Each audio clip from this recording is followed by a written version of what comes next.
So hello everybody and welcome. This is Beat Gillette, the Growth Architect, and we are just finishing filming my new course, Rocket Guide to Rocket Launch Your Career, and I'm here with my videographer and director, Ramon, and I thought I'm just gonna pull him from behind the scenes, and I'm gonna, just have us have a little chat about sort of some of the videos. So, a lot of people that are, watching my YouTube videos are looking into what it takes to make a good video. So what are sort of the elements that you look at, as a professional in the industry that somebody needs to know about when they do a video? I think a few things are really important.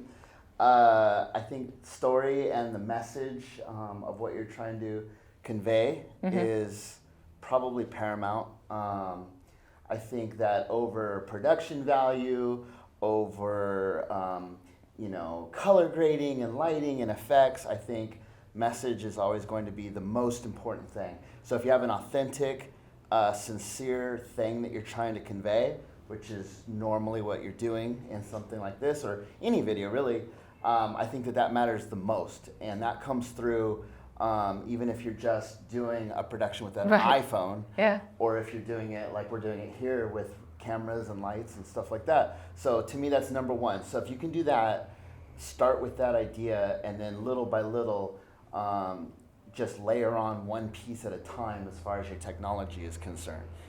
Try to get the best camera you can, try to use the best light you can, but some great ones have always said the best camera you can have is the one that you actually have on you. So you don't need to have the best money-wise or financial-wise. Just get started. So what do you think some of the things other people get wrong when they look at creating video of themselves? And video, guys, goes like on your website, it goes in an introduction video, it goes on your YouTube channel, it goes, even on your Instagram, your Facebook, whenever you're offering something, selling something, you're building your brand, videos really go everywhere. So what are some of the mistakes everybody makes? To me, I think the biggest mistake that I see as a creator is that people are trying to copy what everybody else is doing. And I think that, to use a sports analogy, like if you're playing hockey, I don't know, there's not very many hockey fans maybe watching. Maybe Canadians are watching. Yeah. No, but there's a lesson that I learned. I grew up in Lake Arrowhead, and the the New York Rangers would have their training camps there. And one time this guy, he was a forward for the Rangers, taught me this lesson, because I was always asking him, I was like, you guys move fast, you're skating fast, the puck is moving really fast. And I asked him how, as a forward, as a person scoring, like how do you process that? And what he told me stuck with me from childhood to now to the future, because I think it's very analogous to life, is he says you're not skating and looking at where the puck is.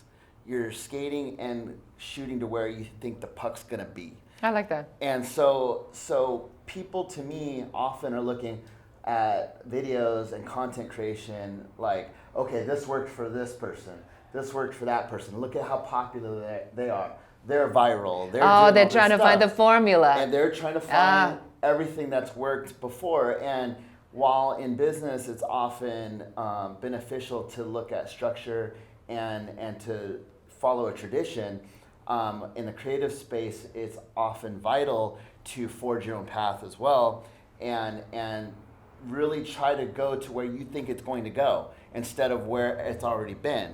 And to me, I find that that's the one way to kind of separate yourself from the white noise from everyone else, is by really just extrapolating in your mind, like, where do I think it's going to be in a couple of years? And it could be terrible. You can make a huge mistake and it could be really bad, and that's fine, and that's part of the learning process, and inevitably you'll have those. But there'll also be a small chance that you'll come up with something completely original and really cool and interesting, and you will have contributed more earnestly than just getting a couple extra likes. You'll actually have something that's that's yours. And so to me, the biggest mistake is that people are not willing to go out of their shell and try something like that and really try to do something different.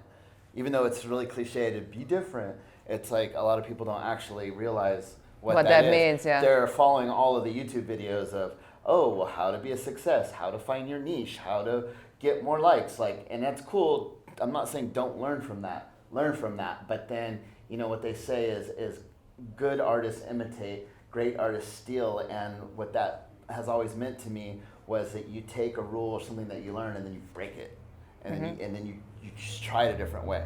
Excellent. Well, you heard it here first, so thank you so much. And so how can we find out more about you? That was a really long-winded answer to a short question. I'm sorry. That's okay. That's okay. I do have a young burgeoning YouTube channel starting, but everything right now for me will be advertised and focused and funneled through Instagram. So you can find me at Hogo, which is Hogo on Instagram. Really easy. Just look for weird hair. You'll see me. All right. Well, thank you so much for being here. Thank you. It's my pleasure. Thank you.